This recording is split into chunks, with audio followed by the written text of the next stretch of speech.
Hey, what's going on, y'all? It's your boy 3Stacks in this thing. I'm very enthused and hyped for this deck, man.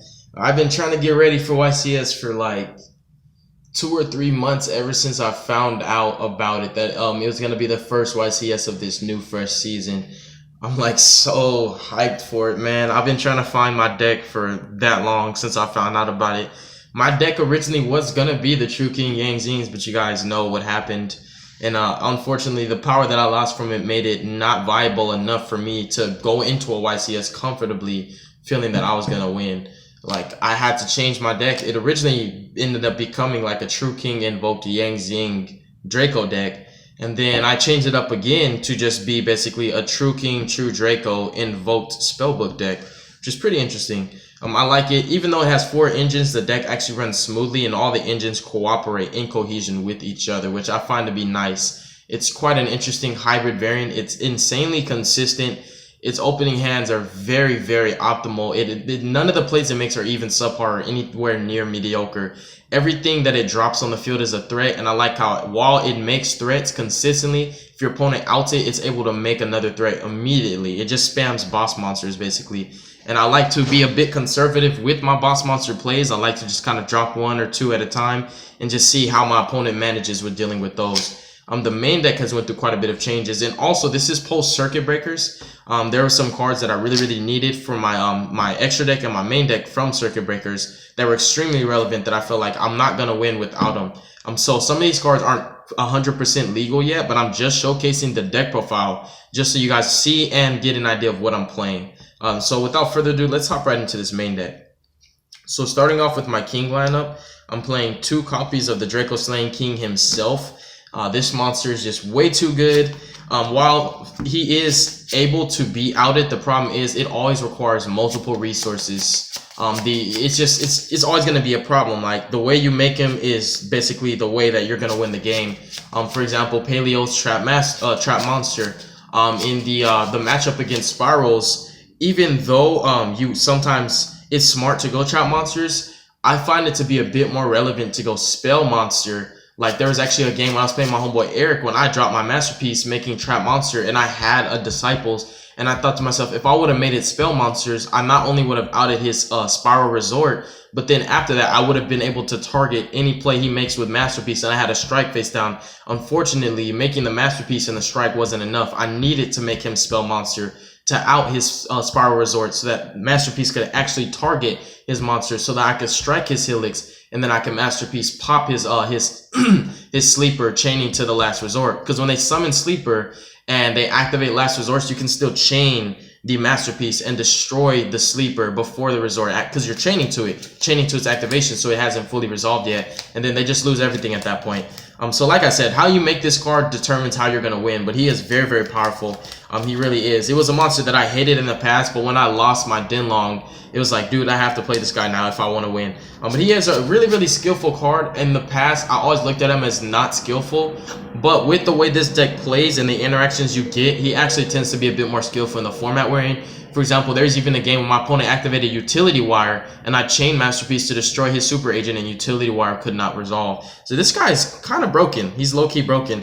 And then for the rest of my kings, I used to play, if you guys saw my updated deck profiles, I played 3 of the Water True King Barassos and 3 Mariamnes. There were so many competitive, skillful cards that I had to put into this deck that I had to cut back on some of my favorite cards. I had to sacrifice what I want for what I need, which is a very reasonable sacrifice. Mariamne originally was at 3 in this build, but picking up cards like Evenly Matched and upping hand traps to a certain level, I had to cut certain cards, and I felt like, although this card is broken in opening hands and you still do open up with it, there's also like the way that you could search it with the first diagram and then pop it with the second one.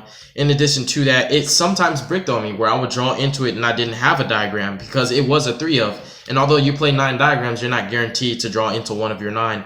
And so there were times that I'll draw this. It was a bit more relevant at 3 sometimes, like, you know, when I draw 2 of it. But ultimately, it just came down to 2 for my own personal reasons, because I need to be ready for Dallas.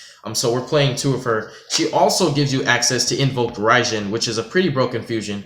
I like him a lot. And you're still able to make Calamities with this deck using her and Mechaba as an extension to make your Calamities, which is pretty cool. So you still can make your Masterpiece Calamities. It's just that it's not going to be as spammable as it was before. In my previous build, Calamities was like a no-brainer. He's going to come out first turn.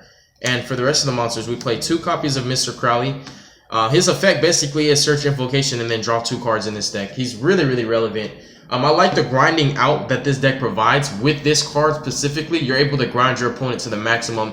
Because when it comes out to top decking, no matter what card you top deck, so long as you have in rotation, you have a guaranteed play. Whereas going against another person that doesn't play Invoked, they don't have a guaranteed play. Some of them have such combo-oriented decks that they can't make a play if they don't have 2 to 3 cards in hand. So I like this guy. He's just such a blowout. And the fact that you DD Crow a monster in order to make your fusion makes this so competitive on a whole different level. It's just insane.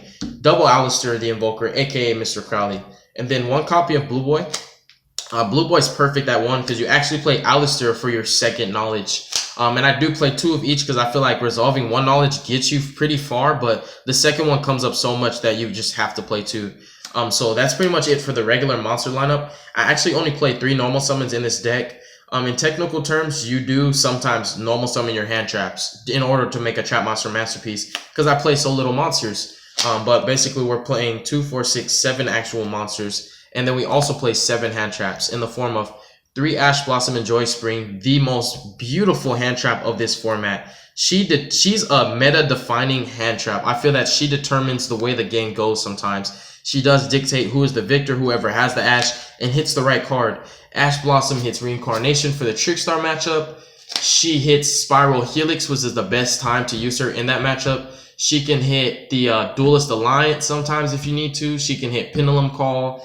She hits Union Hanger. She hits so many different cards. She's just freaking insane. She can even hit Dragon's Ravine to prevent them from getting their Destrudo play off. It's just too relevant. That's just too relevant. We all know how many cards she can hit. She just hits like practically everything, dude. You have to play 3 Ash in this format. I feel, in my personal opinion, you have to maximize on that card. If you have access to her, of course. I understand that, you know, she's not a budget card, but you really have to play her. And then next to her, we have these beauties right here. I've been working on the rarity of this deck. I finally got what I want. So we're playing 3 sexy Ghost Ogre and Snow Rabbits. She is insane as well. She doesn't negate, but she outs the problem. Even in the mirror match, Ogre is extremely relevant to just chain to Mechaba. If he negates the banish, you out the Mechaba so that you don't have to deal with him anymore and you can just attack directly at that point.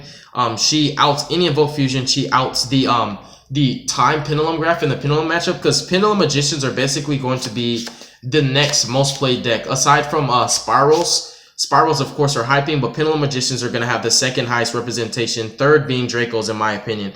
But I know Pendulum Magicians and also the Spirals are definitely going to be the best decks. And these 6 cards right here are detrimental to their playstyles. Ash stops everything in the Pendulum Magician matchup. Ash stops everything in the Spiral matchup. You just have to Ash the right card. And Ogre is a bit less versatile against the Spirals, but you can still Ogre their Spiral Resort. You can still Ogre their Helix. Whatever other card that you find to be relevant to them, then you're going to Ogre that. But Ogre is extremely important in the Pendulum Magician matchup because they can only activate Time Pendulum Graph once per turn. And most lists only play 2 or even 1. Most lists actually only play 1. So once you out it, you don't have to worry about anything else you can play. They lose their form of disruption from you. They lose their form of disruption that they have on your turn. For example, if they search that and on your standby they activate it, scared of Dinkos or whatever, and you activate a Diagram, and they chain it to destroy Diagram, you can chain Ghost Ogre. That trap is no longer on the field, so its effect cannot resolve, so your card does not get destroyed. It's really, really powerful. So Ogre is extremely relevant to me. I had to play her at 3. I actually had her at 2, and then at 3, then I put her at 2. Then ultimately I put her back to 3 because I was like, you know what? I need to be ready going into Dallas. And then 1 copy of Maxi, the best hand trap, and he's going to be extremely relevant in this format because Spirals are going to be a thing. ABCs are a thing. Those decks tend to special summon a bit too much for my taste. Pendulum Magicians, you might get 1 to 2 draws. Maxi might just be a break even and not even a +1. And then against the True Draco Invoke matchup, if they're playing Invoked, you're never going to get a plus off this. If they're playing the Wind Witches, you'll get a +3, which is insane. So Maxi, nonetheless, it kind of is like a big dick daddy. It tells you what you can and can't do. And some people are crazy and they're going to be like, you know what, I'm going to push under the Maxi. That's something that you just have to keep in mind, because Maxi can deck yourself out against the Spiral matchup, which is why you have to main deck hand traps and board wipes, so that when you draw your entire deck, which might actually happen, you need to be able to out them immediately. And the cool thing is, if you're playing evenly matched in your deck and you happen to draw into this under Maxi, if your opponent has a battle phase and they end it, you can basically just evenly match at the end of their battle phase because you still control no cards. That's just something, it might come up, it might not. I'm just saying that it is possible that you can draw it under Maxi and use it. So that sums up the monster lineup. Like I said, 7 hand traps and 7 actual monsters. So 14 monsters altogether. And we actually main deck every attribute: light, dark, wind, water, fire, and earth. So you can make any fusion you want without borrowing anything from your opponent. You don't have to borrow anything from your opponent if you don't need to. So basically, if you're playing Pendulum Magicians, they only have darks. You still have access to any fusion you need with the monsters that you play in your main deck, which is extremely relevant to me. Moving forward to the spells, we played 3 copies of Double D's. This spell is still at 3, so I'm still going to play 3. It's just insane. If you open up with this and the right cards, you're going to win. This card does win games because it gets you straight to your Draco Slaying King. And we also played 2 copies of the Hot Sauce. And this is going to become a different field spell before I get to Dallas. I'm going to be playing this Spicy Tech field spell that I think is a lot better with set rotation. And no, it's not Gateway of Chaos. That's not the field spell I have in mind. But I'm just playing Oracle and Zephyr basically as a filler, because it still is going to do the same thing that the other field spell that I want does, which is lock your opponent out from playing field spells. I feel like if you're playing set rotation, you kind of have to play a bad field spell to give your opponent, because obviously I'm not going to give my opponent a diagram, and at the offset chance that they're playing Invokes, I'm not going to give them a free fusion, and I also just don't want to give them a field spell that they can activate and then slap their own field spell on top of. So I feel like cards like this, if you're playing set rotation, are extremely relevant, and you have to play them. And then 3 sexy terraformings. Ooh, ultis, baby.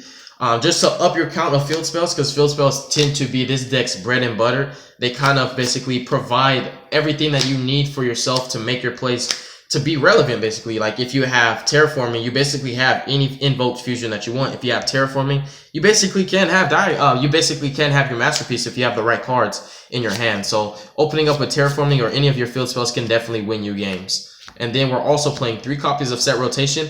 This field spell has saved my life so many times. You can use it as a trap if you open with too many. Even though you play 3, you still have the chance of opening too many. You can activate 1, and if your opponent outs your field spell, like the Oracle of Zephyr, you can chain the second one in activation to their field spell, and then their field spell goes away, and you give them, like, you know, the meltdown and give yourself the diagram. It also has saved my life, like I said, against Trick Stars, because they took my entire hand away, but I chained this to the, because they banished my 5 first with the first reincarnation. I drew into this off of the first reincarnation. Then they activated the second one, chained Joel and Lockbird behind it, and I chained set rotation from my hand. And I lost everything, but I got a magical meltdown, and I ended up making Mecha Bow my next turn, and ended up just killing them off of the 1 Mecha Bow, which is insane. This is also going to be extremely relevant in any matchup that whoever can afford evenly matched, basically, they're going to be playing evenly matched from hand sometimes. And if they're playing evenly matched from hand, you can actually chain this and give them a card so that they control cards. And I believe that would make the evenly matched miss timing, or it won't be able to resolve. I could be wrong. It could be you already activated it from hand. You already controlled no cards, so it's already activated. It just has to resolve now. But I think that it works. So because I think that it works, set rotation is going to be even more broken moving forward in going into YCS Dallas. It's going to be an extremely relevant card. Any deck that can play it is probably going to be playing it, and they should play it. Moving forward to the next set of the spells. This is all the field spells, and then we're moving forward to the consistency / draw power. Although all our field spells do is search, we're going to play a little bit of draw power. Secrets basically searches your draw power. They're the sexy ones. I actually had to get English copies of my foreign cards because I didn't want to get rule sharked and have somebody be like, show me the English copy, because if you don't have the English copy, you lose the match, basically. 2 copies of knowledge. The 2-2 ratio works out for me, and then we're playing 1 heritage and 1 disciples. This is something that a lot of people look at and be like, what are you doing, dude? Why are you playing 1 and 1? I only played the Draco Slaying King Masterpiece himself as the Draco monster. I don't play any other Dracos. I feel that the True Kings are better than the Baby Dracos. That's just me. And basically because of that, I don't really want to draw into these because I don't play Baby Dracos to tribute them off to summon. So I'm just playing them for the draw power and to have access to the ability to make my Masterpiece unaffected by spells. And their effects to out spells and traps when they're sent to the graveyard is actually extremely relevant in the Spiral matchup, because like I said, you out the resort with this, so you don't have to waste your Masterpiece pop on resort, and then you can use Masterpiece on their Helix or on their sleeper, because they have to summon sleeper first before they drop the resort. And if you use this, if you make a spell monster masterpiece and use this to out their spiral resort, when they summon sleeper at the end of their combo and play last resort, you can chain to the last resort, pop the spiral sleeper, and what happens is all the firewall dragons that they made die along with the sleeper, and they bring out an agent. So they could bring out Spiral Helix from their graveyard, but you've already stopped his effect, and it's a hard once per turn. These are extremely relevant, but I wouldn't play them at any more than I'm already playing them. Not only because they brick on me, but because I'm only trying to resolve them really just once or twice a duel. Aside from that, this is the most important one because I need to recycle my masterpieces if they run out, and I also sometimes need to recycle my calamities when I'm able to make another one. So moving forward with that, we remain making the board wipes. We're playing Draco and Raigeki. They're both at 1. I was side decking these originally, but now in the spiral format, we have to kind of main deck the board wipes. If you put them under max seed, you have to draw these kind of cards in order to out everything but sleeper if they were able to get last resort on it, which they more than likely will. And at that point, you're just dealing with sleeper. And once you can pop the last resort, you could just kill sleeper and force them to lose their last resort and any other cards that they have that they couldn't use, like for example, back rows that couldn't be chained. And then 1 invocation because I only have 1 and I'm unable to get a second one. So I'm just going to play 1 going into Dallas. It is a risky thing to play 1 because it can get DD Crowed, it can get Cosmic Cycloned, and it can also chain Dimensional Barrier. Although I don't think Dimensional Barrier is going to be that relevant going to this event, particularly being a spiral format, you know, quote unquote, link monsters are a thing. D-Barrier doesn't stop that. So I think the only time I would lose this was to either in the spiral matchup if they have the DD Crow, and also to Cosmic Cyclone, which I'm fine with that because I at least need to get my one fusion play off of it because it still resolves. And then after that, I'm still playing Draco Kings, which is pretty nice. So that sums up the spells. The only bad spell, I guess you can say, to draw would be the Invocation. Because when I draw my Heritage and my Disciples, especially them being one-ofs, I always draw them at the right time.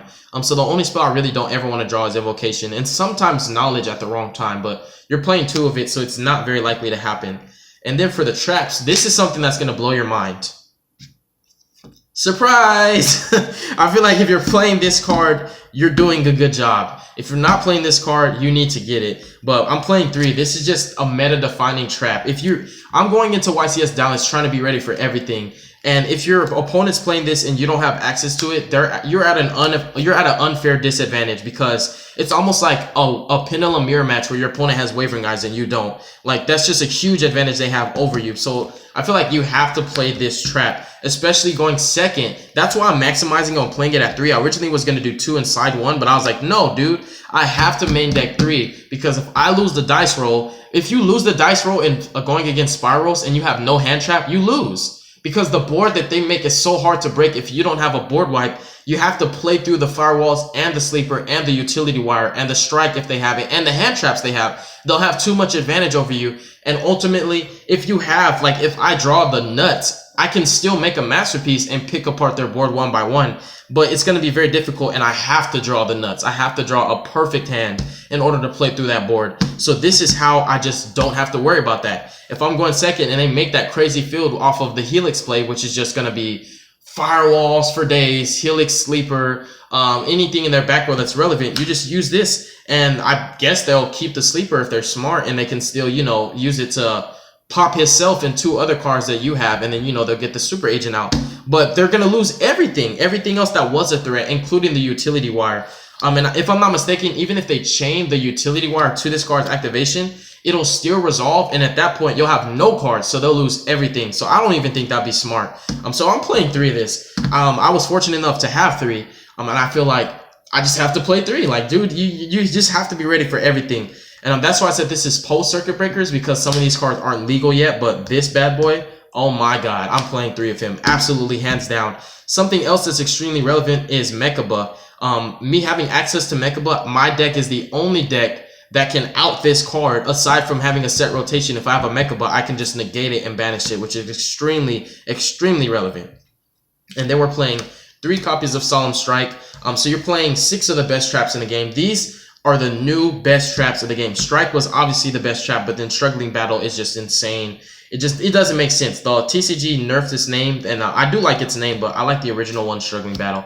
And then I played 3 of the Draco traps, 2 Apocalypse and 1 Return. My list originally had 3 Apocalypse, but think of it, my list also originally had 3 Water True Kings and 3 Mariamnes. and I had to sacrifice a lot of cards just to fit in cards that I feel like if I'm not main decking, I'm gonna lose. Like, remember, I was side decking the board wipes, but I'm main decking them now. I have to, because if I win the dice roll, I can get myself established so well that they're gonna have to have something like a board wipe and then a way to negate my Mecha Buck, because I'm gonna negate the board wipe anyways. So they're just going to have to open up the tits to out my Masterpiece and my Mecha Buck. And even at that, I'll always have resources to make another play. So they'll have to board wipe me, stop Mecha Buck, and then kill me that turn, or else I'm going to go off again.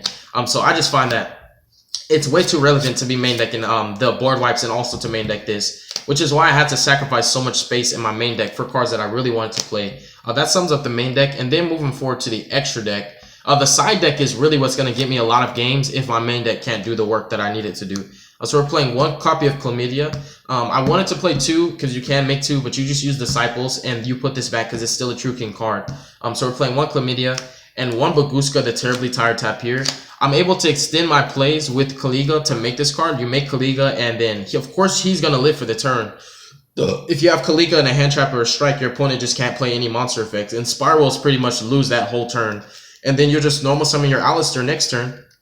Search Invocation, overlay Kaliga and Alistair, make your Baguska. So the fact that my deck can make Baguska is the reason why I'm playing them. Because I feel like cards like these, like this is the thing. I told you guys in the other video, I wanted my best deck, the deck I take to Dallas, to have access to A, True King of all Calamities, my new favorite extra deck monster, B, Masterpiece, and C, Disruption in the form of Hand Trap, Strikes, and the Invoked Fusion. So it's a lot of disruption. And then D, which is the new evenly matched, and also Baguska, the terribly tired Tapir.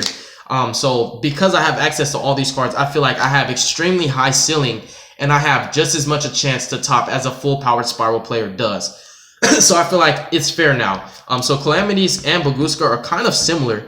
They basically prevent your opponent from doing anything. Calamities is a bit stronger than Baguska in my opinion, but Baguska can also be a bit more versatile because he prevents the opponent's effects from being activated and they're negated, whereas Calamities doesn't negate anything. He just prevents it from being activated. But it is in possession, so Hand Trap, hand, field, grave, even extra deck, everything that's in your possession, you can't use it. So if you pop your what's his name, Purple Poison, and you're already under Calamities, even if you go to the extra deck, you can't resolve his effect because it can't activate. So Baguska and Calamities are the only XYZs I play. You could say that they're to stall, but they also are to push for huge amounts of damage. Because you can still use him to call win and summon your Mariam, destroying two of your opponent's monsters, and then banish cards from their deck. So the two XYZs, these staple boss monsters, they're really insane. And I was originally playing 2 Mecha Bucks, now I'm playing 3. This card comes up a bit too much to be playing at 2. Like, there are so many games where I played 2, made 2, and still hadn't won. And it was like, dang, if I can make the third one, I can extend into Calamities and win. So I'm playing 3. He's just too insane. And like I said, because people might actually be able to get this card before they go to YCS Dallas, I need to be ready. And because I have Mecha Buck, my deck has an advantage that other decks don't have, because I can negate evenly matched. They can't. They would have to be playing set rotation, and they also would have to have it in hand. I have a higher chance and probability of getting a Mecha Buck on field than I actually do of drawing a set rotation. Although I play set rotation at 3, I play basically 8 magical meltdowns plus the 2 Alistair, so I play 10 different ways to get to Mecha Buck. And I main deck 5 lights, and my opponent will have ogres, and he will have lights for me to make. So 3 Mecha Buck. This is an absolute must-have 3 of. Mecha Buck is just way too strong. Way too strong. Negate and banish is so relevant. It outs the indestructible monsters like Crystal Wing.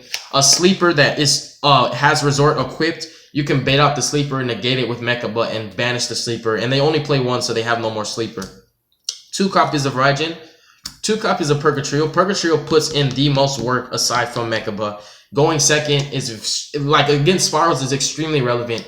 If they don't have the utility wire, all you need to do is just bait out the you have to bait out some of their cards. But if they don't have the most optimal feel, like if they don't have like the crazy shenanigans of the firewalls and the sleepers, the one sleeper, they're basically gonna have a bunch of face-up cards, which Purgatrio can put in work in that matchup. Especially if you had a Hand Trap or Ogre to kind of cut their board to be mediocre, Purgatrio can just attack everything. And even against Pendulum Magicians, if you can Ogre their Time Pendulum Graph, they have Scales face-up, they probably have the Star Pendulum Graph face-up, and then they have the monsters they summon. Purgatrio just puts in so much work. Even in ABCs, like when they tag out, just attack the 3 pieces and pierce for them. And then at that point, you can use your diagram to pop the Purgatrio, and if you're able to, you can make Mechabo by banishing one of their pieces, and they lose their next turn Buster, which is pretty insane. But the main point is Purgatrio puts in work. Then we're playing 1 Cocytus and 1 Kaliga. I cut my 2 Cocytus down to 1 to play a Kaliga, not only because he's broken and he probably will win a lot of games against Spirals because their deck is just, their combos all revolve around monster effects. Like Quick Fix now becomes a hard once per turn. I know he's not a hard once per turn, but Quick Fix will become a hard once per turn because of Kaliga. Light Swarms, ABCs, Magician. There's just too many decks that play a lot of combos revolving around their monsters, and Kaliga just says, no, pick one, that's it. And then after that, you can still make Bagusko, which is pretty insane. So 1 Kaliga. And then the rest of my extra deck is actually Winter Cherries targets. It's going to be 1 Spiral Double Helix. Fortunate enough to get it, and I'm very happy. Now that I've got everything that I need, all I need to do is practice. I'm not missing any other cards. My deck is 100% ready. I just need to test it out and get comfortable with ratios. Buster for ABCs. Firewall Dragon for almost everything, including World Chalice and Spirals. Totally awesome because of Paleozoics. I know they're still going to be played. I know it. I'm like 100% certain that they're still going to be Paleos. They're still good.